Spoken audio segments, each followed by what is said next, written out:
Bizim ülkede son yıllarda üretimin düşüşü ve bizim dışarı bağlı oluşumuzdan dolayı dolar, yani daha doğrusu bizim döviz kuruna bağlı bir, nasıl diyeyim, üretimimiz oldu.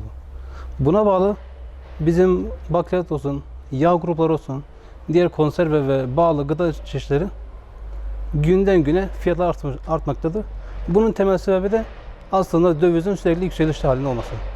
Ve bizim ülkenin de üretim ülkesi olmasına rağmen hala kendi düzenini koruyamayan ve hala kendi oradaki özelliğine yetmeyen bir ülke durumuna düşmemiz olması. Ülke ne yazık ki son yıllarda döviz kuruna bağlı olarak sürekli bir artış halinde.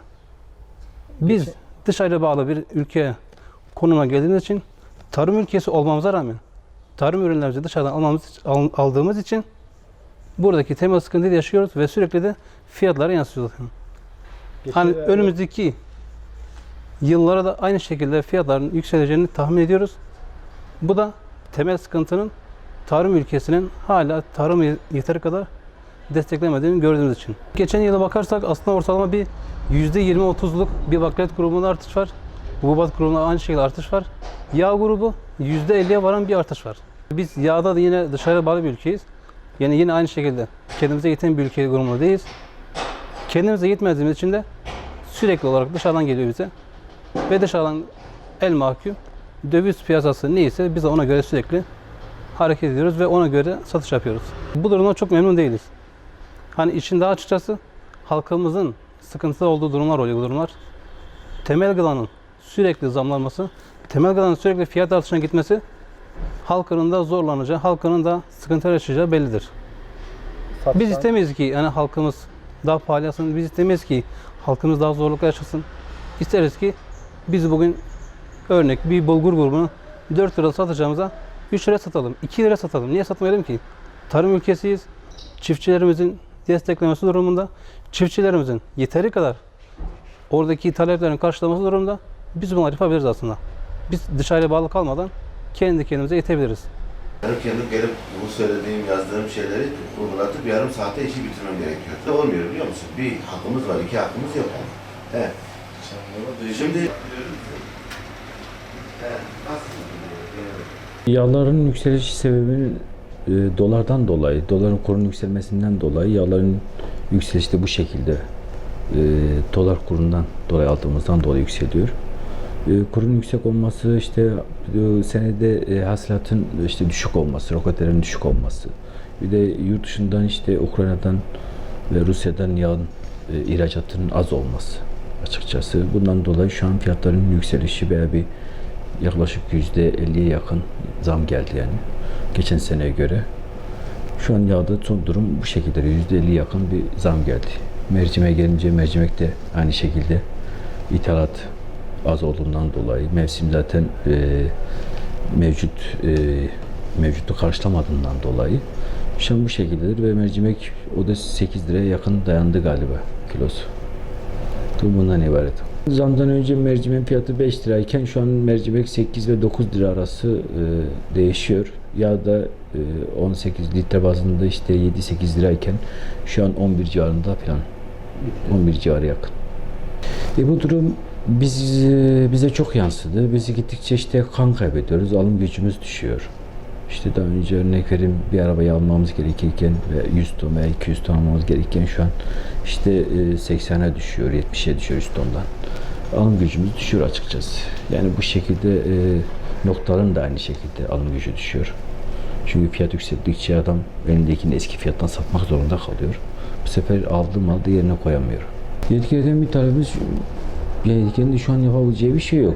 Talep artıyor. İşte Çin'in örnek vereyim Rusya'dan yağ talep etmesi, işte ihracatın olmaması açıkçası, ithalatın olmaması. Bundan dolayı bu sıkıntı var. Yani şu an talebin hatta daha da yükseleceğini düşünüyoruz açıkçası. Bu şekilde ilerleyeceğini düşünüyorum açıkçası.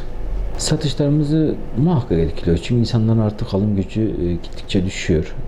Daha önce örnek verim aldığı bir 100 teneke ve işte bir araba aldığı zaman işte şu an bu yarım arabaya düşüyor açıkçası.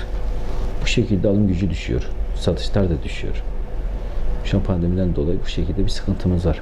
Özellikle pandemi süreciyle beraber gıda maddelerinde çok ciddi anormal bir artış meydana geldi. Tabii bu artış biraz arz talep meselesiyle alakalı olduğu gibi aynı zamanda bunun farklı yönleri de var. Sadece arz talep meselesi değil. Örneğin özellikle bu gıda maddeleri temel ihtiyaç maddeleridir ve pandemi süreciyle beraber dışarıda yemek yeme kültürü eve taşınmış oldu. Çünkü dışarıda yemek yeme, restoran ve lokantalarda biraz virüs sebebiyle riskli olmaya başladı. Dolayısıyla millet mutfak kültürüne tekrar dönüş sağlamış oldu. Bu da ister istemez gıda maddelerinde bir talep meydana getirdi. Bu talep de fiyatların yükselişine sebebiyet verdi. Bu birincisi. Yani bu talebin fiyatları yükselttiğine hepimiz şahit oluruz. İkincisi bir diğeri özellikle maliyetlerin yüksek olması. Yani hem çiftçi açısından hem esnaf açısından bu noktada özellikle hükümetin bu maliyetleri düşürmesi gerekiyor. Yine mesela bu gıda maddelerindeki yükselişin diğer sebeplerinden bir tanesi özellikle ithalatçı firmalar bu temel gıda maddelerindeki düşüşü istemiyorlar. Niye? Çünkü dışarıdan ithal ettikleri yüklü miktarda ürün var. Dolayısıyla eğer yerli üretimin fiyatı düştüğü vakit o ellerindeki ürünü de ucuza satmak zorunda kalıyorlar. Bunu fiyatını düşürmemek için, daha fazla kazanmak için çiftçinin piyasaya sürmüş olduğu ürünü de çok daha rağbet göstererekten piyasadan topluyorlar. Bu piyasadan toplama neticesinde otomatik olarak ürün fiyatları yükselmiş oluyor. Ve yükselen bir ürünün fiyatı da kolay kolay düşmüyor. Bir diğeri özellikle bazı ürünlerde dışarıya bağımlılıktan kurtulamıyoruz. Yani hükümetin bu noktada özellikle planlı bir tarım politikası izlemesi gerekiyor. Örneğin ayçiçek yağı bu pandemi sürecinden önce hatta bir ay önce 40-45 TL'den 5 litrelik bir ayçiçek yağı satılıyor iken 40-45 lira arasında kalitesine göre şu anda 55-60 lira civarında. Nerede baksan %33-35 civarında bir yükseliş meydana geliyor. Tabii bunun sebeplerinden bir tanesi de dışarıya bağımlı olduğumuzdan dolayı.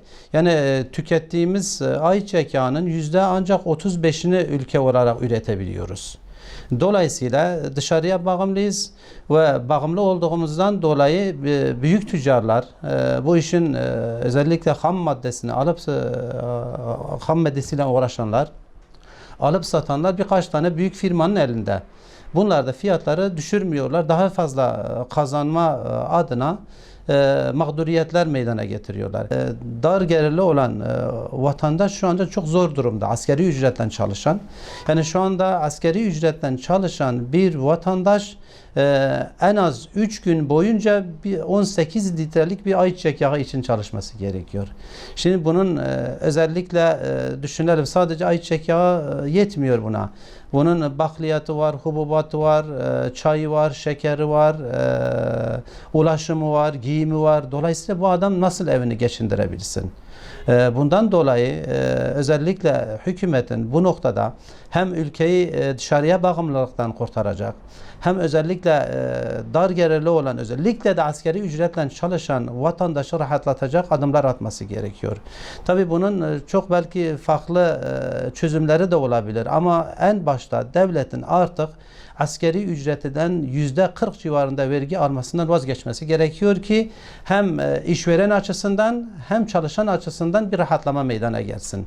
Eğer asgari ücreti bu sefer hükümet yükselse bu sefer işveren işçiyi işten çıkarmak zorunda kalacak. Yine mağdur olan işçi olacak. Dolayısıyla kalıcı çözümlerin hükümet tarafından meydana getirilmesi lazım ve bunun sahada karşılığının özellikle görülmesi uygulanması gerekiyor. Düşüşün meydana gelebilmesi için üreticinin desteklenmesi gerekiyor. Bu yüksek maliyetlerden üreticinin kurtulması gerekiyor. Bu da tabii yine iş hükümete düşüyor. Gerek elektrik olsun, gerek gübre olsun, gerek yakıt olsun. Bunların özellikle devlet tarafından özellikle şey yapılması lazım. Çiftçinin rahatlatılması lazım. Hatta düşük maliyetli gübre mi verir?